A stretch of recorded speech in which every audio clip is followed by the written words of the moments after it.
En dis regtig vir my vandag 'n voorreg om hierdie saam met Jolandi te kan doen.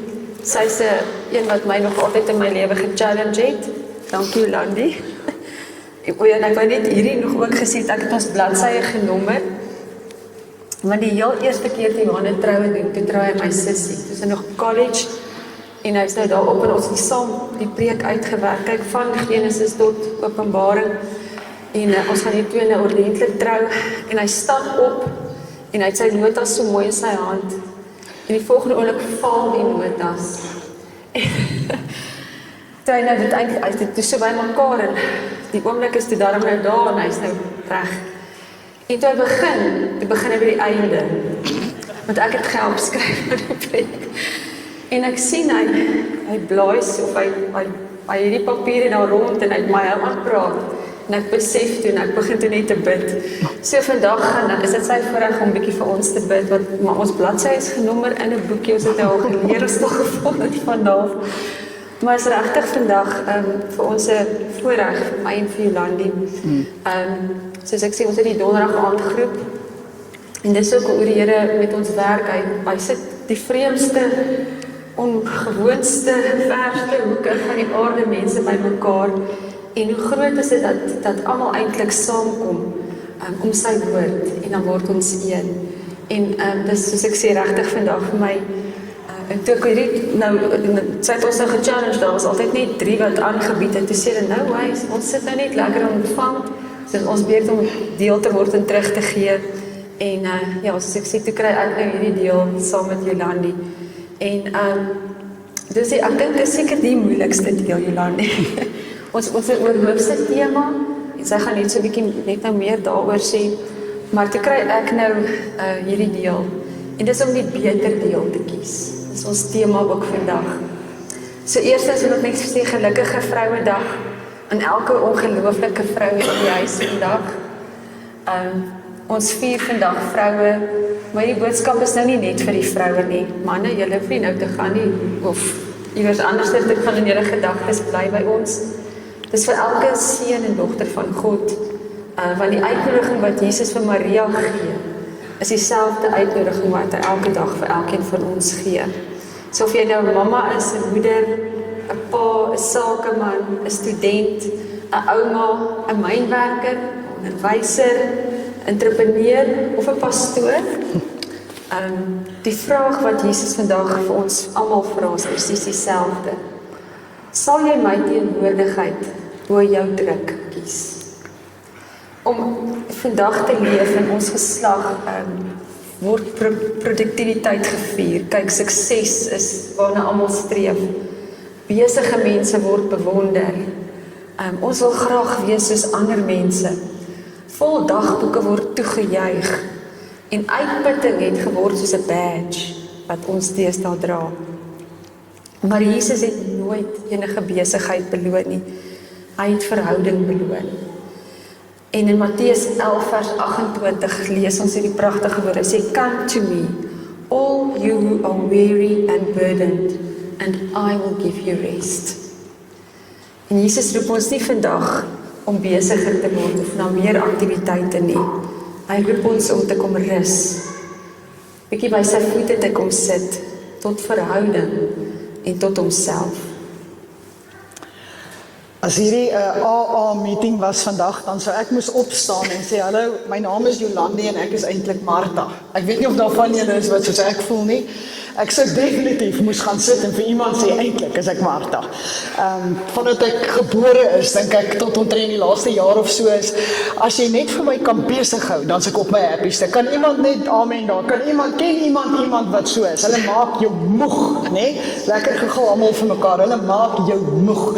So ek het die vermoë gehad om my familie moeg te hou, werk toe te gaan, die werkouens moeg te maak, kerk toe te gaan, die kerkouens moeg te maak en vanaand nog energie te hê as ek by die huis kom. So, en om mense raak daai tipe van mense en op een of ander stadium in jou lewe is dit wie jy dink jy is. So, die goed wat ek die minste in die woord verstaan het en dit wat ek die minste gepreek het in al die jare wat ek preek, is 2 skrifte. Die een is Mary of Bethany wat by Jesus se voete gesit het, want ek kon dit glad nie verstaan nie. Ek het 'n hele opinie gehad oor Maria wat by Jesus se voete sit en niks van dit was was Bybels nie, right? En die tweede ding was hierdie, just staying in the vine and everything will be okay. Kan iemand daarvoor amen sê? Weet ek dink ons sal 'n bietjie meer as dit moet doen, right? Stay in the vine and everything will be fine. Ja, stay in the vine and everything will be fine. Daai goed het nie vir my gewerk nie, want ek skop sommer die deur oop en dan sê jy weet, dit lyk of nie 'n muur is nie. Ek het in die my tande gesny en uitsaar, so hulle het goed opgeblaas en dit was my favourite werksplek nog ooit. As jy nie weet hoe om 'n ding reg te kry nie, die van julle wat weet van die myn, dan sit jy 'n bietjie plofstof aan en blaas jy hom so uit die pad uit, right? So dis my hele lewensfilosofie nog altyd gewees. Up, you're in the way, let's blow you out of the way, right? So dan as 'n mens hierdie goed doen en ek weet so, ek dink seker al 700 preke later is die ding wat ek avoid is just be in the vine and you'll be fine. Daai tipe van goed en hierdie tipe van sit net by sy voete en alles sal heeltemal beter wees. Maak vir my geen sin nie. As 'n matter of fact, hierdie ou wat sonder sy voete sit het vir my geïrriteer dat die kriewels hier teen my kop oploop en af. Het iemand al so gevoel gehad? Het jy al ooit vir 'n ou gekyk? Dan irriteer die blote feit dat hy sit en ontspan jou sodat jy kan hom met 'n backhand kry. Kyk, hier's 'n paar ouens wat nou skrik vandag, maar die realiteit is, dit was ek. As jy te lank stil sit, dan dink ek vir jou iets uit om te doen. Want dit voel vir my, jy moet iets doen. En ongelukkig is dit partykeer hoe ons lewens werk. Ons raak daai mens. Jy kom dit nie agter nie en dis nie noodwendig wie jy wil wees nie. Jy wil so half balans hê, right? As ons begin om die Here te dien, dan is ons half, ag Here, maak my wat U wil hê ek moet wees. En dan besluit ons wat die Here wil hê ons moet wees. En is altyd die een of ander ding wat beter is, meer is, langer werk. Kom ek vra gou 'n bietjie en jy mag nie vir jou langs jou this is no judgment, right? Wie van julle het in hierdie week gesê ek gaan nie weer so lank werk nie. Ek gaan vroeër werk. Wie van julle het op 'n stadium gesê ek is gedaan nog. Voor die TV gesit en voor die TV aan die slaap geraak, right? Ons doen dit en ons sit onsself op daai plekke. Maar kom ons begin dan nou met Mary of Bethany, Maria wat by Jesus se voete gesit het, want dis hoe Jesus met ons werk. Hy wil hê ons moet volledige mense wees. So hy sal aanhou challenge en aanhou challenge en aanhou challenge en so het ons nou hierdie groep en ons doen al die lekker goed. Jy weet, ons praat oor al die lekker goed van jy se vrou en slaan die vyand se kop in met 'n hamer en ons het al hierdie goed wat vrouens excited maak. Maar iewers in my agterkop het ek geweet die Here gaan op 'n stadium stil staan by ek sal jou snoei totdat jy is wat ek wil hê jy moet wees, because that's what He wants us to be, to carry the fruit that He wants us to be. So, Maria, daar's baie Marias in die Bybel, en as ons nie versigtig is nie, dan raak ons so bietjie verward met hulle, maar die Maria wat ons vandag van praat is Mary of Bethany. Sy was Lazarus se sussie en Martha se sussie. So, dis 'n storie wat jy seker heel waarskynlik in jou lewe al gehoor het, hoe Maria by Jesus se voete sit, terwyl Martha haar mors doodwerk. En as jy nou, ek was, so jy nou gedink het, hierdie is nie heeltemal regverdig, dat jy die hele tyd moet werk nie. So, in my laaste 31 jaar in die kerk, het ek in die eerste 15 jaar daarvan geleer, hoe om 'n pannekoekresep uit my kop uit te maak, hoe om 'n pannekoek ordentlik te bak, en as jy hom met 100 keer moet vermenigvuldig, hoe doen jy dit dan? Right? Want dit is wat ek my lewe lank geglo het, dis belangrik dat jy weet hoe om goed vir die koninkryk te doen. Dis nie so belangrik dat jy sit by sy voete nie. So hier is hierdie storie nou presies net dit. Dit gaan oor Maria wat elke keer, en ek gaan nie vandag die skrif jou gee nie, is welkom om dit by my te vra, maar elke keer wanneer sy naby Jesus kom, sy en Martha, dan kies sy 'n ander manier van dinge doen. So die eerste keer wat sy dit doen, gaan sit sy by Jesus se voete, en dit was eintlik 'n plek wat net vir die disippels beskore was. Hulle wat onder hom gesit het en geleer het van hom. En sy het by sy voete gaan sit en vir haarself besluit, ek wil by hom leer. Die tweede keer was dit toe haar broer Lazarus dood is, toe sy en Martha, julle sal onthou die woord sê, hulle het al toe gehardloop, en ek dink, dis nou Jolande 1 vers 1, maar ek dink Martha het Jesus 'n oorvol gegee, vir hom mooi vertel, dat hy's laat, hy moes lankal hier gewees het, en dis hoe hierdie goed gaan werk. En wat Maria doen, is sy het ook vir hom gesê, ag Here, as hy betyds was, sou hy gelewe het. Maar met 'n totaal ander gesindheid. Die woord sê, she fell at his feet and said, Lord, if you were here, he wouldn't have died. Die manier waarop sy dit doen, die respek wat sy vir hom het. En aan die laaste gedeelte sal ons ook almal ken, is Maria wat die nardesolie gevat het en haar hare met die nardesolie gewas, sy voete met haar hare en die nardesolie gewas. So hier is 'n kort realiteit en 'n waarheid van kind van die Here wees. Ek dink Maria het geweet, ek het 'n keuse om te maak en as ek hierdie keuse reg maak, I would find life and everlasting life. Sy kom en Jesus, ek sal dit nou vir lees hier in Lukas 10, sy sê, Martha roep vir Jesus in sy huis, in haar huis in. So sy was die een wat oorspronklik gesê het, Here kom in, en sy het die kos gemaak, en sy het skoon gemaak, en sy het te kere gegaan, sy het Jesus gedien, en Jesus het haar geëer, hy het dit nie weggestoot en gesê wat sy doen is verkeerd nie, maar hier is wat ons werk in die koninkryk doen, wat nie altyd goed is nie. Dit maak ons afgetrokke en dit vat ons weg van die een wat ons eintlik in ons huis ingenooi het. So die gas sit daar in die sitkamer en ons werk ons dood. En ons vrouens sal dit weet. As jy al jou ma en jou skoonma en jou familie genooi het vir Kersfees of vir Paasfees en al hierdie feeste, almal sit lekker in die sitkamer en by die eetkamer en eet en jy werk jou mos dood in die kombuis. And there's a certain amount of resentment that comes with that. Maar daar's ook een ding wat gebeur in die gees wanneer ons heeltyd werk en ons kom nie by hom uit nie. Dit is ons raak afgetrokke, ons raak weg, ons stap agtertoe en ons raak al hoe minder in verhouding met hom. So dit gaan nie oor die hard werk nie, dit gaan oor hoe verder ek van Jesus af is, hoe verder ek van sy voete af is, hoe meer afgetrokke raak ek. En die probleem is nie die kombuis nie. Dit was wat binne in haar hart besig was om te gebeur. So ek het 'n 26-year-old en hy, soos wat dit met ander mense gaan, as hy klein is, en vandat hy klein is, het ons hele wêreld om hom gedraai. So hy het omtrent 20 mense gehad, wat almal sy hele lewens rondom hom gedraai. Ons het hom gedien, oggend, middag en aand, op en af gejaag. Is daar iemand wat weet hoe werk hierdie goed, right? Nou, jy daai klein, en toe maak ons 'n brat van hom, weet iemand daarvan, right? Hy's nou 'n brat wat net sekere goed eet, en dit net op 'n sekere manier eet, right? Maar daai dien van hierdie kind, die heeltyd, het ons gedink, het ek gedink, maak van my 'n goeie gelowige, en 'n goeie ma, en 'n goeie whatever alles kom. Ek het al hierdie pryse vir myself uitgedeel. Daar's so 'n liedjie wat iemand sing, ek weet nie of wie nie, sy sê, if there's medals for mothers, mama, you'd win everyone. Kan iemand daai liedjie onthou? En ek het op 'n stadium vir myself gedink, blikskottel, Landie, you win everyone. Right?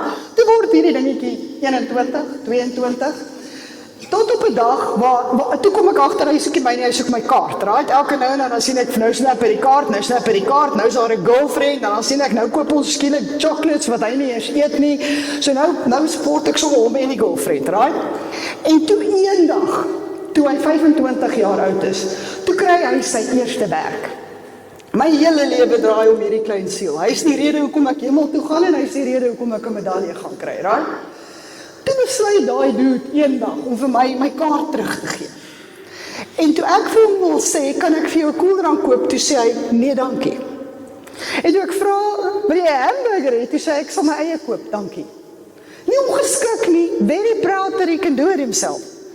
Op daai oomblik, toe's al daai geskarrel, dis soos 'n hond wat 'n kar jaag, en nou het hy hierdie kar gekry, nou weet ek nie wat om te doen nie.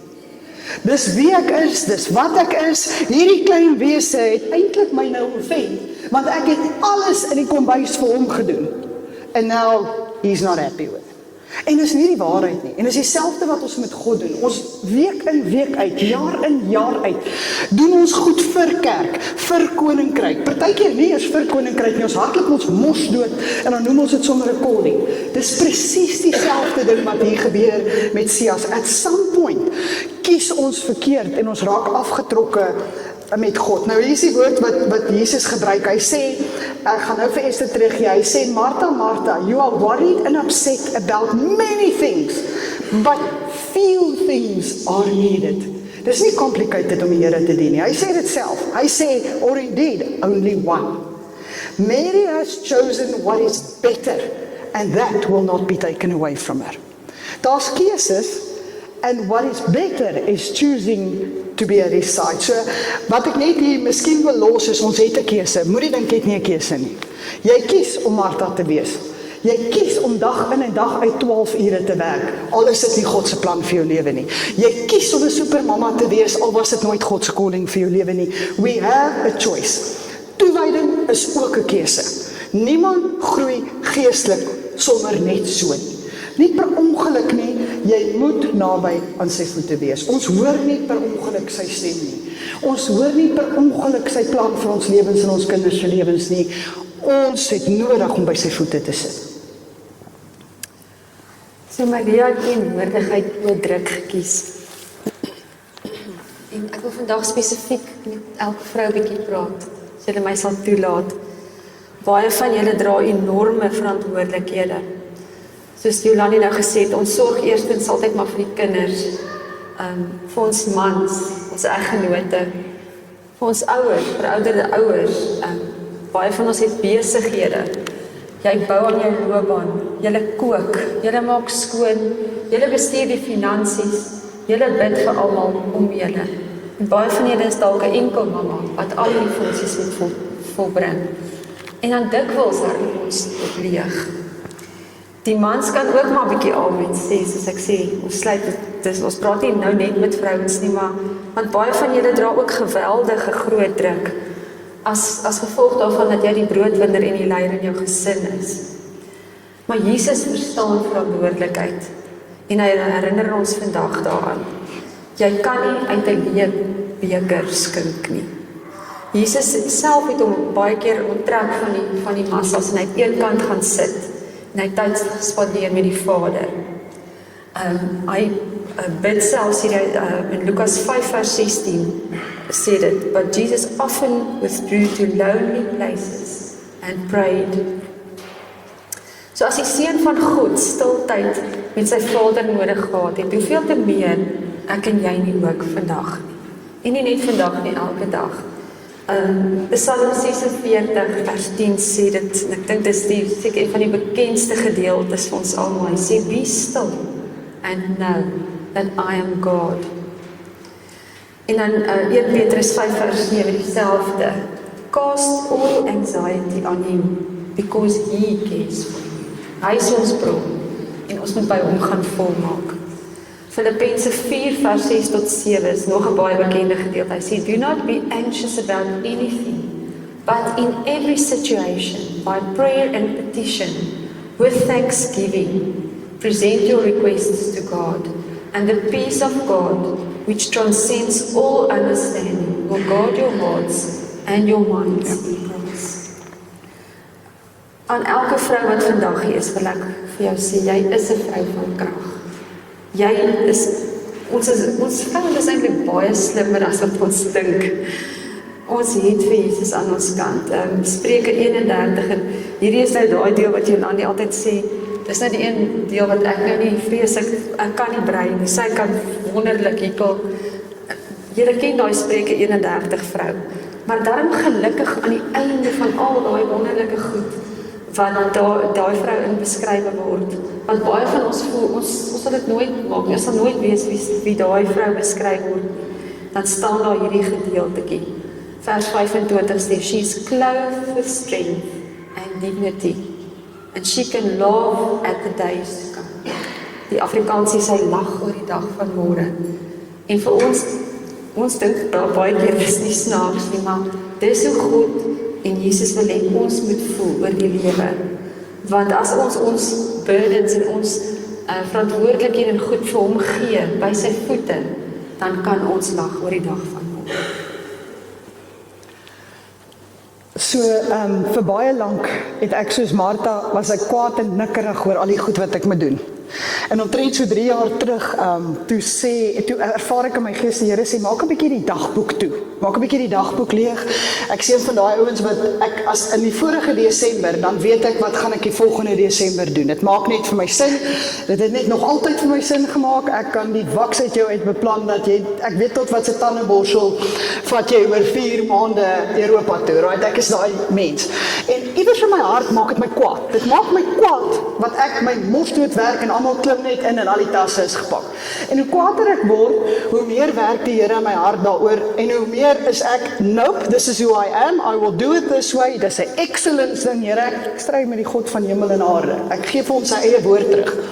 Want daar's ook 'n skrif wat sê, I will give you threefold excellent things. Ek kan nie vir julle sê, hoe keer ek al vir die Here verduidelik en dis wat ek besig is om te doen, terwyl ek eintlik net ongehoorsaam was. So is dit nou al 'n hele lang ruk en dan omtrent so die laaste jaar, Eers as ek 'n ding beplan, dan is dit 'n gemors. Dit maak nie saak wat ek doen nie. Nou as jy dit vir 30 jaar van jou lewe gedoen het en jy beplan hom en hy werk uit en skielik doen jy hom en hy werk nie uit nie, dan raak mense half bekommerd, right? En hier en ek is so erg daaroor dat elke jaar laat ek 'n dagboek verf voor op 'n profetiese dagboek verf en daai dagboek skryf ek alles in. So elke dag as ek hom oopmaak, dan sien ek 'n profetiese woord vir die jaar, sien ek 'n profetiese woord. So georganiseer is ek, right? In verlede jaar in Oktober wil ek hierdie dagboek vir hierdie jaar laat maak. En hoe meer ek dink en bid oor hierdie vers, hoe meer word ek net in my hart en my gees sê, die Here sê, put away the diary, don't use a diary. Ek werk in corporate, julle, so, as jy in jou hele lewe en half sien het, hoe werk 'n corporate afdeling sonder 'n dagboek, dan moet jy nou gemors vir jouself sien. Maar ek hoor die hele tyd die Here sê, moenie afsprake maak nie, moenie hierdie doen nie, moenie daai doen nie, moenie jou dagboek probeer volmaak nie. In so 'n mate dat ek toe nou eers nog, ek dink ek hoor verkeerd en een week kom 2 mense na my toe en sê vir my, die Here sê, gooi die dagboek weg, nou daai vir next year. So dis natuurlik genoeg om uit te freak, né? Dit freak totaal en al die living daylights uit jou uit. En ek laat toe nou nie die dagboek maak nie, en raai wat doen my familie Kersfeesstokie, want hulle is nou uitgefreak oor ek nie 'n dagboek het nie, right? Raai wat doen my familie? Hulle koop vir my 'n dagboek en sit 'n dagboek binne in die Kerspresent. So hoe's daai vir die vyand, right? So nou moet jy mooi verstaan, ek het baie goeie maniere. So nou maak ek so nou en dan die dagboek oop, dan fler ek hom oop daar in die sitkamer, dat almal kan sien ek werk met hom, maar hy is so leeg soos wat hy was toe hulle hom vir my gegee het die 25ste Desember. So ek dink, ons moenie, ek sê dit nou grappenderwys, maar ek dink ons moenie misjudge hoe ernstig God regtig daaroor is om ons tyd te hê. Om regtig waar vir jou te kan toelaat, want hoe meer ek bestuur, hoe minder is daar kans vir hom om my te lei deur die Heilige Gees. Hoe meer ek besluit oormôre gaan so lyk, hoe minder is daar tyd en plek vir die inspraak van die Heilige Gees. So, nou werk dit so. As sê ons gaan 'n vroueoggend hou en niemand antwoord nie, dan hou ons hom nie. Van tevore sou ek 300 vrouens gepanel bied het, namens hulle betaal het, die blomme gedoen het, die kos gedoen het, die hele hooks gedoen het, en ons sou nie se vrouekonferensie gehou. Nou sit ek op 'n Saterdagoggend wat dit vrouekonferensie sou wees en drink 'n koppie koffie en bid. Dit verander die totaliteit van wie 'n mens is, as jy net jou ore kan oopmaak en besef, what you do is not as important as who you are and who you sit with. So, dit was die gebruik in die Joodse kultuur, dat net die disippels onder Jesus se voete mag gesit het, hulle wat wou leer, hulle wat by die rabbies wou leer. Maar soos ek gesê het, Maria het besef dat as sy nie naby hom is nie, kan sy geen vrug dra nie.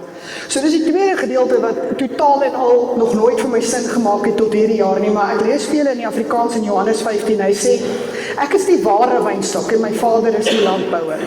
Elke loot wat nie my vrug dra nie, neem hy weg. En elke loot wat wel vrug dra, maak hy skoon, sodat dit meer vrug kan dra.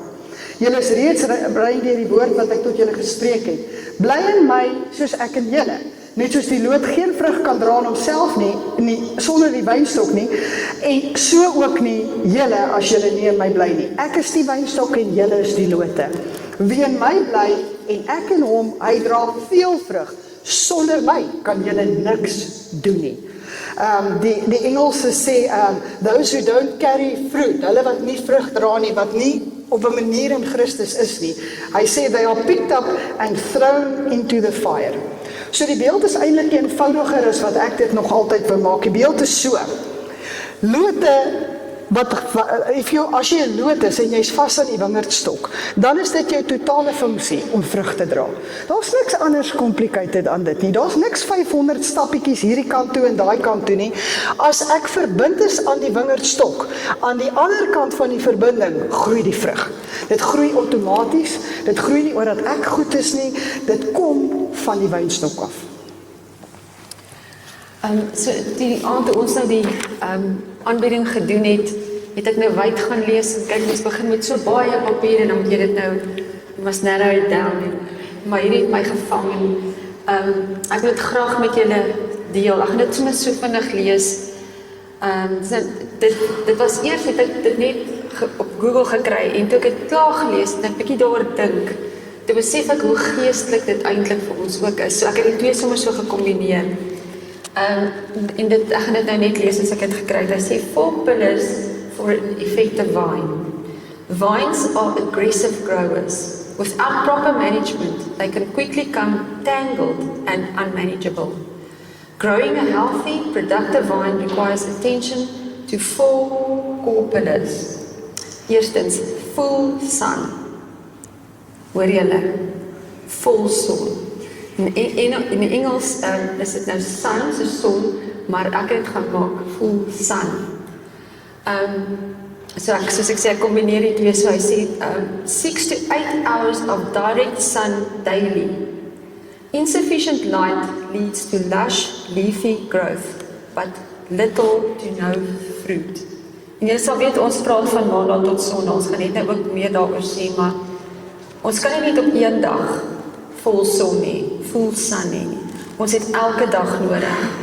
En in ons daaglikse maandag tot sondag het ons God nodig in alles wat ons doen. Werksplek, huis. As ek gaan net nou meer daaroor sê. Die tweede een is structural support. A vine needs structure. It climbs using different mechanisms and choosing the right structure is vital. En het ek sommer my eie nota gemaak. Dit moet opgelei word to the full sun.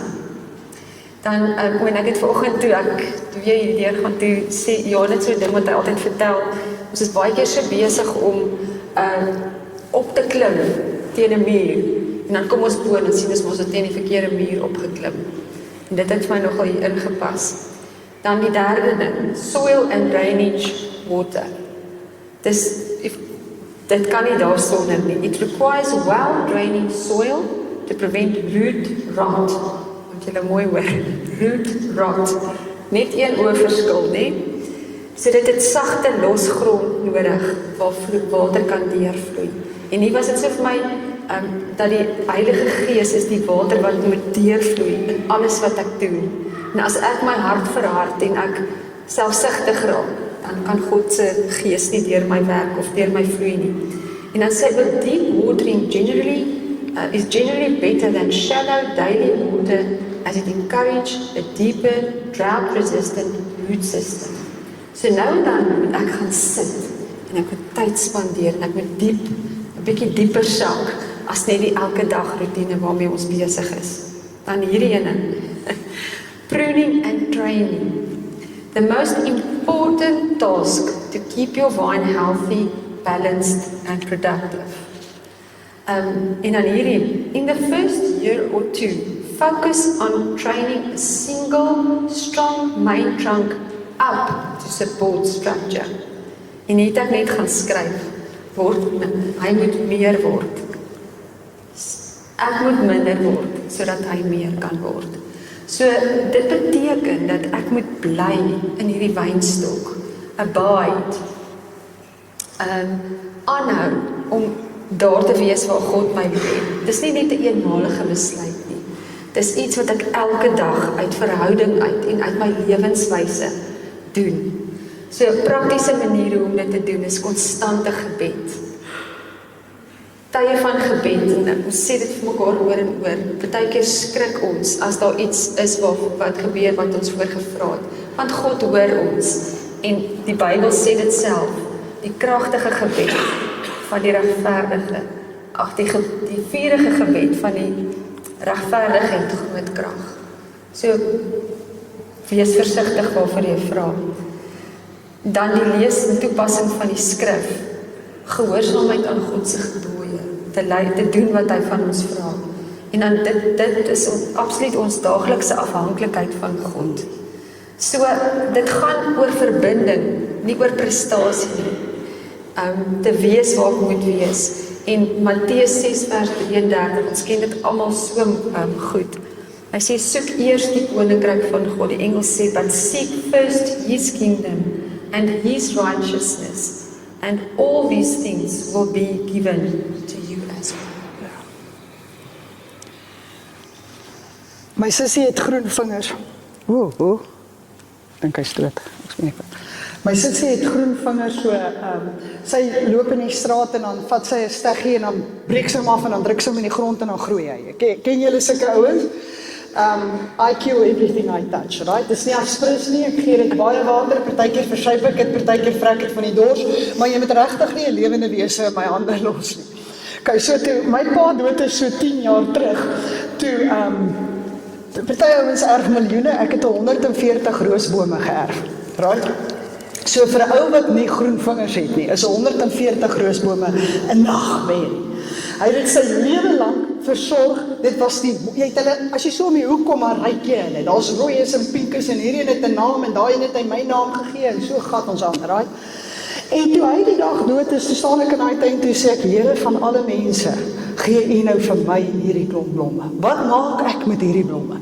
En nou lees ek en ek Google en ek gaan, want ek kan nie nou, hierdie man het hierdie goed vir 10 jaar aan die gang gehou, ek kan nie nou die eerste somer, dat al wat 'n blom is om my vrek nie, ek meen is dan very obvious, I made it die, right? So ek het nou 'n bietjie familie pressure om hierdie klomp blomme aan die gang te hou, so nou Google ek, nou sê Google, jy moet hierdie ding sny, jy moet hulle, weet jy hoeveel stakke is daar aan 140 roosbome, right? Ek het vir my gebloei dat die bloed hier by my arms afloop, het lyk of ek in die ICU uitkom, soos wat die bloed uit my arms uitloop, want ek weet geen idee waar om te sny nie, als wat vir my lyk of het nie pas nie, baie, né? Maar ek weet ook nie eintlik of het pas nie, maar as hy vir my lyk of hy gaan skeef draai, dan kap ek hom sommer af, right? So tot een dag, het die bieroom daar aangekom, toe sê hy, sal jy asseblief ophou? Jy het geen idee wat jy doen en jy gaan hierdie goed vrek maak. En so stap hierdie oom daarin, en hy staan vir ure, ek meen dit vat my 5 minute om 140 bome totaal en al te vermorsel, right? Hierdie oom kom en knip hy hier 'n stukkie, dan verf hy hier 'n dingetjie op en verf hy daar. Wel, nie eens toe sê ek die mooiste rose in die dorp gehad, ek dink ek het die enigste rose in die dorp gehad, maar dit maak 'n verskil as die regte ou dit doen. It makes a difference, right? En dit maak 'n verskil as ek en jy verstaan dat daai roos kan nie weer groei en ordentlik groei if the pruning is not there. Dis dieselfde met fynbos in die Kaap. Ek is elke keer kwaad as ek sien hoe brand hierdie berge en hierdie goed, maar hulle moet brand vir die fynbos om weer uit te kom, vir daai saad om weer te ontken. So ek dink dis hoekom ek nie van hierdie hele setup hou nie, want ongelukkig saam met hierdie gaan ook die snoei en die pruning waarvan Esther praat. En in ons dag en tyd wil ons al sê, Here, snoei net en kry kraal. Wil jy nie, Here, dit sal goed wees as jy Vrydag begin snoei en dat jy dalk so teen Sondagmiddag klaar wees en Maandag moet ek weer werk. Is daar iemand wat so al vir die Here gesê het, Here, do it, but just do it quick. Here I am, but I'm only here for the next hour, want dan gaan ek my naels doen. Nee, ons doen dit. Ons het so 'n mikrogolf tipe van ding. Ons wil vir die Here sê hoe om dit te doen. Ek wil instap en ek wil hy moet sommer net left, right en center sny, terwyl hy weet wat hy doen. En weet wat hy doen, vat partykeer 'n bietjie tyd. So, God neem nie onvrugbare lote reg. Dit is so. Daar is partymal teregwysing en daar is dissipline en daar's partykeer verwydering van ongesonde gewoontes en ongesonde mense in ons lewens en dit is nie lekker nie. Maar die realiteit is dis nodig om ons karakter te bou, om ons beter na sy stem te kan luister. Maar die grootste realiteit bly hierdie. Even in all the pruning, the most important part of that is nog steeds die wortel. Dit bly steeds waar die wortel is. Waar hy water kry, waar hy grond kry, waar hy son kry, die wortel bepaal die vrug. As die wortel en die saad 'n appelboom is, kry ons appels. Die wortel bepaal die vrug. Dis belangrik. So hier is miskien die les daarvan, wat ook al jou aandag kry, sal op die ou einde die ding wees waartoe jy toegeneend is. Dit sal die ding wees wat jy graag aandag aan gee, wat jy graag meer en meer, wat jy meer van hou. Maar ook hier is die realiteit. As ons angs in ons lewens voed, by the way, we are the most anxious generation the world has ever seen. En as julle dink ons wat hier sit is erg, moet julle ons kinders sien. Julle moet die angstigheid in ons kinders sien. Ek sien dit in 'n klein ballerinaatjie wat 9 jaar oud is, wat totaal paniekbevange is, as sy een draaitjie verkeerd doen. Ek weet, ons het aan ons kotte gekou en lood ingekry en ons is okay. Hierdie kind is angsbevange as hy nie die regte skoene het nie. Ons is 'n angstige generasie en ons maak 'n angstige generasie groot. Even worse than we are. Vra enige onderwyser in 'n skool, as jy angs voer, gaan jy angs kry. As jy angstoot voer, gaan jy aanstoot kry. Offense is not taken, given it's taken. Jy vat dit en jy vat dit oor en oor en oor. Dit wat jy voel is wat jy kry. Dis wat Esther nou van gepraat het. Dit maak saak wat ons daai boom gee. Dit maak saak wat ons daai wortels gee. As ons vrees voed, gaan daar vrees wees. Maar as ons verhouding met Jesus voed, dan groei ons geloof. Dan groei vrede, dan groei wysheid, dan groei krag. Die dinge waaraan jy jou energie gee, dis die goed wat op die ou einde groei. So, en ek dink, wat ek al die jare in die kerk geleer het, is, ons het op een of ander manier in die kerk geleer is, hoe langer jy op jou knieë lê voor Jesus, hoe heiliger is jy. Ek dink hier is waar nie. Ek dink daar is 'n klomp mense wat vir dae en nagte op hulle knieë gelê het, wat so onheilig is soos klippe. Dit gaan nie oor die lê voor hom nie, dit gaan oor die verhouding met hom. Dit gaan oor die praat jy met hom, hoor jy hom terugpraat, hoor jy die input wat hy in jou gees en in jou wese het. So hier is die vraag. Party van ons sê, Here, hoekom het hierdie goed gebeur? Hoekom het die ongelowige ou daai werk gekry wat ek gedink het ek moet kry? Die jonger ouens, hoekom het hy nie met my getrou nie? Die ander een is leliker en sy's vet. Waarom is hierdie seisoen so moeilik en hy hou net aan en aan en aan? Snoei is nie God wat jou verlaat nie, snoei is net God wat jou voorberei en die tyd is syne, nie onse nie. Romeine 8 sê, we know that all things work together for the good of those who love him. So, as ons dit nie glo nie, dan glo ons dat hy 'n leienaar is. Of aan die einde van hierdie snoeiperiode, it will work out for the good. Of jou hart gaan verander en jy gaan sien good looks different wanneer jy klaar by die Here gehoor het. Maar aan die einde van dit, the good guys win. Dis wat die woord sê, en die woord sê, dit moet goed wees. So ons het nie God nodig nie, regtig, God het ons nie nodig nie. Hy het nie Maria nodig gehad nie, hy het nie Martha nodig gehad nie. Martha hom nie ingenooi het nie, sou iemand anders hom ingenooi het. Hy het nie ons nodig nie, ons het hom nodig. Maria het dit verstaan en sy besluit om sy teenwoordigheid bo ander goed te kies. So ons het die afgelope paar weke nou al gepraat oor ons waardes en ons is besig om goeders in plek te kry vir die pad vorentoe. Ons het onsself al baie moeilike vrae gevra. Soos Johan gesê het, gaan kyk 'n bietjie die preke. Hoekom is die lewe so onregverdig? Wat glo ons? Wie word ons? Wat behoort ons as volgelinge van Jesus te onderskei? Wat maak ons dan anders? Ons het ook gepraat oor om ons geloof te leef, waar dit die meeste saak maak. En weer eens sê ons herinner ons God, dat God Maandag net so lief het as Sondag. Hy is nie geïnteresseerd in wat in hierdie gebou, in hierdie gym waar ons by mekaar kom gebeur nie. Dit gaan oor die plek wat jy Maandag by instap. As jy hier uitstap en waar jy by die volgende plek wat jy instap, wat is jy, wie is jy in jou klaskamer, om jou eettafel, in jou huwelik, in jou besigheid en ook wanneer niemand kyk nie. Wie is jy dan?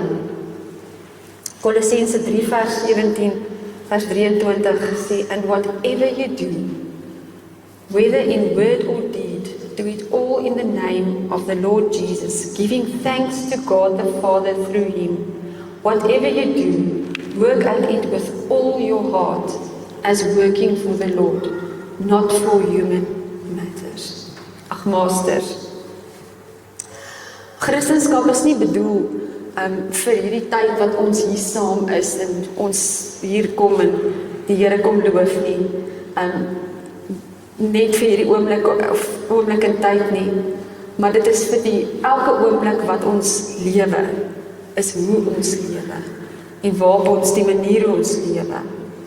Oor hierdie afgelope week is ons uitgedaag. Ons is uitgedaag om anderster te wees, anders lief te hê, anderster te vergewe, om te dien, met integriteit te lei, om vrygewig te wees, om in heiligheid te wandel. Moeilike een, moeilik. Ons hoef dit nie vir mekaar te sê, net om van een plek na 'n ander plek toe te ry, die uitdagings waarmee ons gekonfronteer word, buite die potholes nie, en die papwiele. Ons moet Christus oralster verteenwoordig waar ons kom en gaan. En dis koninkryk-waardes, dis hoe dit moet wees. Maar dan is die vraag, hoe doen ons dit? Hoe hou ons aan om mense lief te hê? Hoe hou ons aan om te vergewe wanneer ons diep seer gemaak is? Hoe bly ons geduldig onder druk? Hoe bly ons vreugdevol wanneer die lewe regtig moeilik is? Want die lewe is moeilik en ons hou aan om dit vir mekaar te sê. En vir party word dit net moeiliker. En hoe hou ons aan om in heiligheid te wandel wanneer die wêreld ons in die teenoorgestelde rigting trek? Daar is soveel stemme wat roep, hoe weet ons? Maar Jesus gee ons een antwoord, bly by my. Kom sit in my teenwoordigheid, nie probeer harder, wees beter, wees sterker, probeer weer nie, net bly in my. Moenie rondkyk nie, daai koortjie wat ons gesing het, is my so, al 2 weke, turn your eyes upon Jesus, kyk weg van hierdie wêreld, kyk weg van jou eie begeertes, kyk weg, kyk in God se oë, en dit wat hy, en die plan wat hy vir jou bedoel het, dat jou lewe sal wees. Want hy wil vir ons goed wees, hy wil hê ons moet 'n vol lewe hê, hy het goeie planne vir elkeen van ons. Christelike lewe was nooit ontwerp om deur menslike pogings geleef te word nie. Ek en jy hoef nie te probeer nie. Die prys is reeds betaal. Jesus het reeds alles in plek vir my en vir jou gesit vir 'n vol en 'n goeie lewe. En dit word alles verkry wanneer ons deur 'n goddelike verbinding leef. As ek ingeënt is in die wynstok, in die ware wynstok. Die vrug is nie my verantwoordelikheid nie. Die verbinding is. Die wynstok voorsien alles wat nodig is. Daar's alles reeds te verkry. Jesus het vir ons, hoeveel keer ons net in daai verse gelees. En ons verantwoordelikheid is net om in sy teenwoordigheid te bly. En dit is waarom ons Maria gefokus het. Sy het die beter deel gekies. Sy het iets verstaan wat baie van ons baie keer vergeet en al vergeet het. Voordat jy vir Jesus kan lewe, moet jy eers met Jesus lewe. Jy moet weet wie hy is en hoe dit voel en sy stem leer ken. En dit kry ons net reg wanneer ons by sy voete in sy teenwoordigheid sit. Sy teenwoordigheid kom altyd voor sy toe. En hy sal sy planne aan jou bekend maak as jy in sy teenwoordigheid sit. Sy verhouding kom altyd voor ons verantwoordelikhede. So wat ek ook al doen, moet ek uit hom doen en dan vir hom. Sy genade kom altyd voor my en jou groei. En dan Johannes 15 vers 16, ek nie meer afsê, hy sê, you did not choose me, but I chose you and appointed you so that you might go and bear fruit that will last. So die wêreld sê, streef net vir nog bietjie meer. Jesus sê, bly net hier. So, miskien as jy vir jou kinders probeer aanhou sê, werk harder, word die beste wat jy kan wees, doen hierdie. Miskien is dit 'n beter ding om hulle te leer, om so 'n bietjie by sy voete te sit. Beter ding om jou familie te leer om vir 'n oomblik stil te sit en sommer net saam te bid, sommer net saam nagmaal te hou. Want Jesus sê, bly. Die wêreld sê, werk harder. Jesus sê, bly net hier by my. Die wêreld sê, bewys jouself. Jesus sê, nee, jy het nie nodig nie, kom sit sommer net hier by my voete. Ek dink is baie eenvoudiger as wat ons dit wil maak. Ek dink die eenvoud van die evangelie kry ons in Psalm 91. Hy sê, whoever dwells in the shelter of the Most High will rest in the shadow of the Almighty. Jy wat jou vrede en jou goedheid en jou guns en jou oorvloed en jou voorsiening soek in hom. You will dwell in the shadow of the Almighty. Nêrens het jy nodig om so jou mors dood te werk, om sy goedheid en sy guns te kry nie, want God wil nie net hê met 'n Sondag wees nie, hy wil hê ons moet dit na Maandag toe dra. Maar hy wil nie net hê Maandag moet 'n dag van oorwinning wees nie, hy wil hê die ervaring, die goedheid, die guns, die salwing, die teenwoordigheid, alles wat jy hier in die kerk ervaar op Sondag, moet actually na Maandag toe gaan. Maandag moet actually 'n dag van oorwinning wees, nie net, gaat ons alweer, kom ons maak hierdie week. Another week, another day. So hier is die verskil tussen my tyd gespandeer het die laaste 26 jaar aan my kind en my voor Jesus se voete gesit het. He walked out. wat ek vir Jesus se voete gedoen het evangelie waarde. It has value forever. It changes my life forever. Ek het die voorreg gehad om altyd te doen, so ek dank die Here daarvoor. Maar ek dink net ons probeer in ons lewens, dit wat mense kan sien, en mense kan sê, oh wow, jy het 'n goeie kind grootgemaak. Oh wow, kyk hierdie presteerder. Ek weet nie of julle gesien het van hierdie 2 St. Stephen's studente wat dood is hierdie week nie. Die pressure wat die kinders het aan mekaar. Jy weet, waar in jou lewe het jy gesien, jy wurg jou girlfriend en jy maak jouself dood? Jy's 'n kind, jou hele lewe lê voor jou. Wat het vir jou die idee gegee dat hierdie 'n oplossing en 'n uitkoms is? It is never, it will never. Maar wanneer ek in die wynstok is, en my kinders sien dit, as hulle die vrugte van God in my lewe sien, they want that fruit, they eat from that fruit, and eventually they do that too. En met die voorbereiding van hierdie, ek dink nie, ek het dit eers met Jolandi nog gedeel en met min mense, maar ek het een keer ook voor iemand gestaan en vir my profesie gegee en toe sê die woorde was, get out of the kitchen. Get out of the kitchen. En dit beteken, kom weg van die besigheid af, kom weg van die besige goed, van die dinge van God, en kom by God uit. En ek dink hierdie laaste, in my eie lewe die laaste jaar of wat, is dit wat die Here met ons ook gedoen het. Hy het ons op 'n nuwe pad gesit. Hy het ons op 'n pad gesit waar ons nie 'n keuse het as om by sy voete te linger en te leer en te hoor wat hy vir ons wil sê nie. En miskien herken jy jouself vandag ook as 'n Martha, besig, oorweldig, afgetrokke. Jy ken God, maar jy's nie in sy teenwoordigheid nie. Miskien het jy vir Jesus gedien, maar miskien het jy ook dalk opgehou om by sy voete te gaan sit. Miskien het jy ontkoppel geraak, losgeraak van die wynstok. Vandag veroordeel Jesus jou nie, en ons ook nie. Hy nooi jou terug. Sy arms is oop.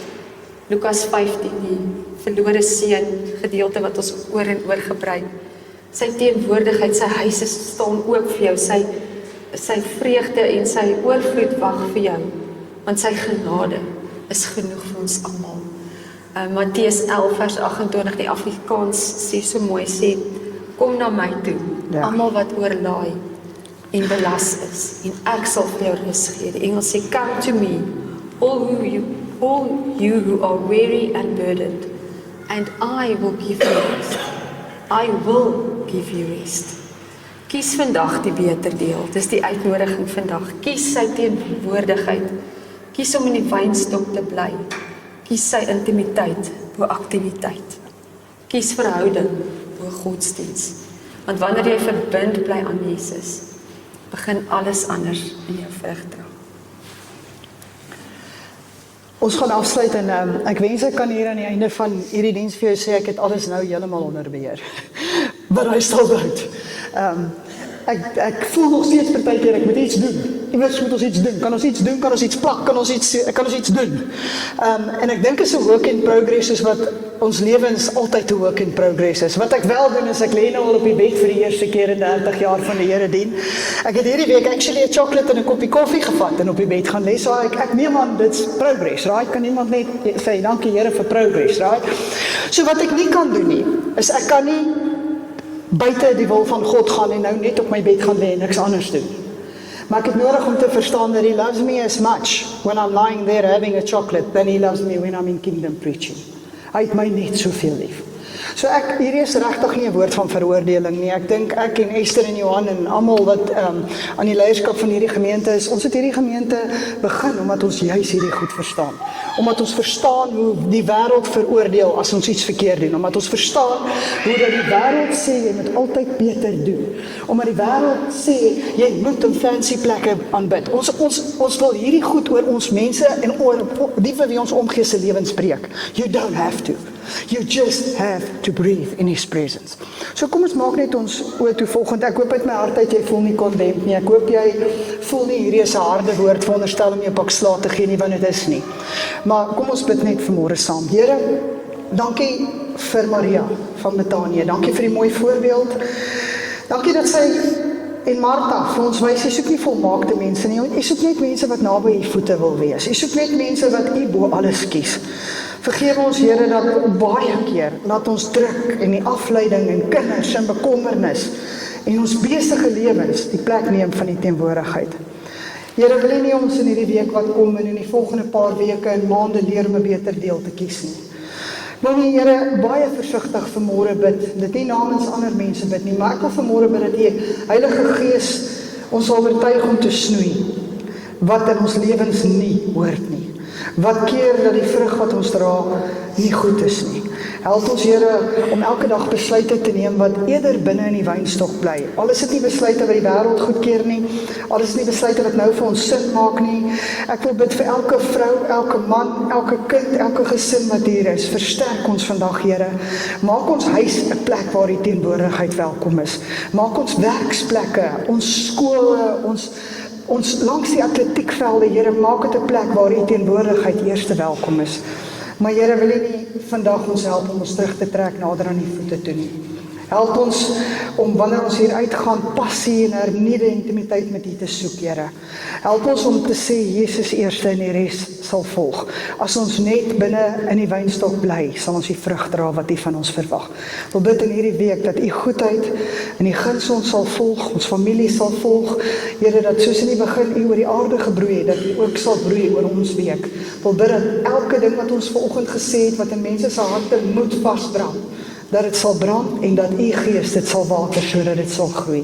U woord sê, I've made you a tree, a flourishing tree that prospers. En ek wil dit oor ons elkeen vanmôre bid in Jesus naam. Amen.